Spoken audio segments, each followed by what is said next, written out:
Okay, I'm going to pull the engine out of this box inside because it's miserable outside. I got these engines from T-Bolt USA because every one on Amazon and eBay seemed shifty, or it didn't come with a carburetor or CDI, something like that. These come with everything you need to actually have a running engine.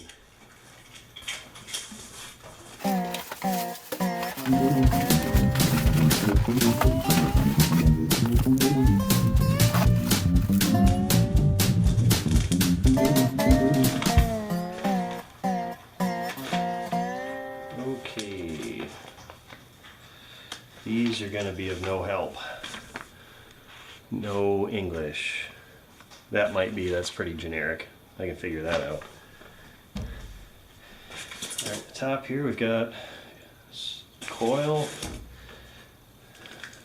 wiring harness, got the intake tube, CDI,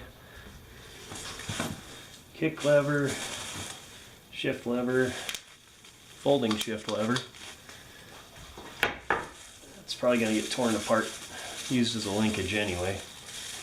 And got some 4 bolts and a carburetor spacer.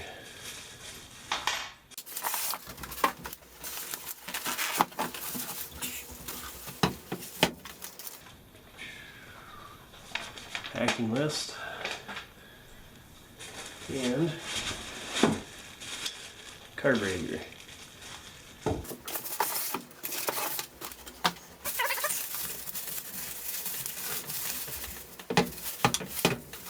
Alright, here's our engine. Now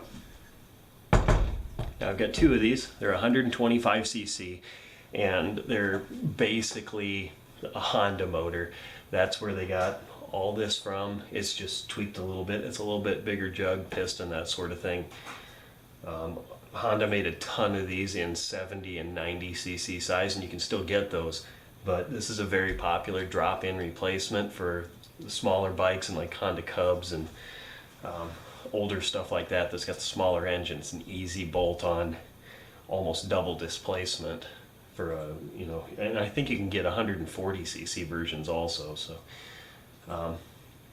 this is got SSR side covers on it, but it's all basically made by Lifan now. They bought as far as I can remember, they bought all the patents from Honda when the design on this, the patent ran out. So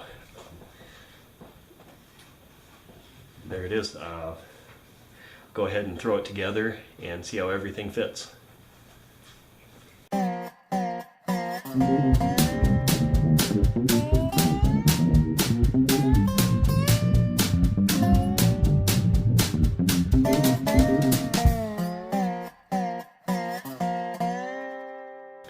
Okay, first problem. These are the bolts to mount the carburetor to this intake pipe. This is the spacer. That's not threaded.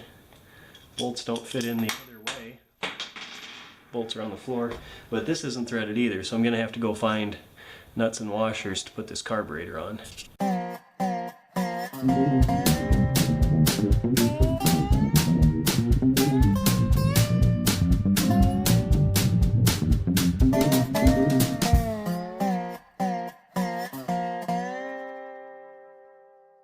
Most of this wiring is pretty straightforward to figure out, but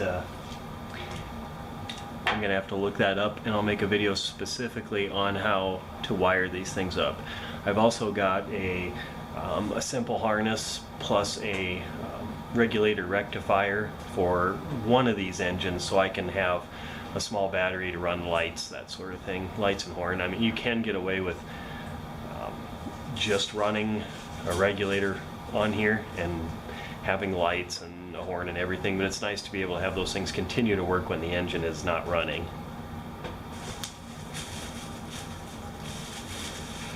I don't think I'm going to bother to put these on because they're just going to get in the way of putting this thing together. But kick lever, and with these you have to take the bolt out because there's this notch in the shafts, so you got to slide this on, and then that bolt goes through this notch, and then it keeps it captured, so even if it comes loose, it doesn't fall off. But kind of a nice feature for off-road stuff. It's got a folding shift lever, so I did check. The other engine didn't come with these nuts either. That's not a big deal. I've got it loosely assembled. I can just throw these in the bike, kind of see how they fit, make a new frame for them, and go from there. And they are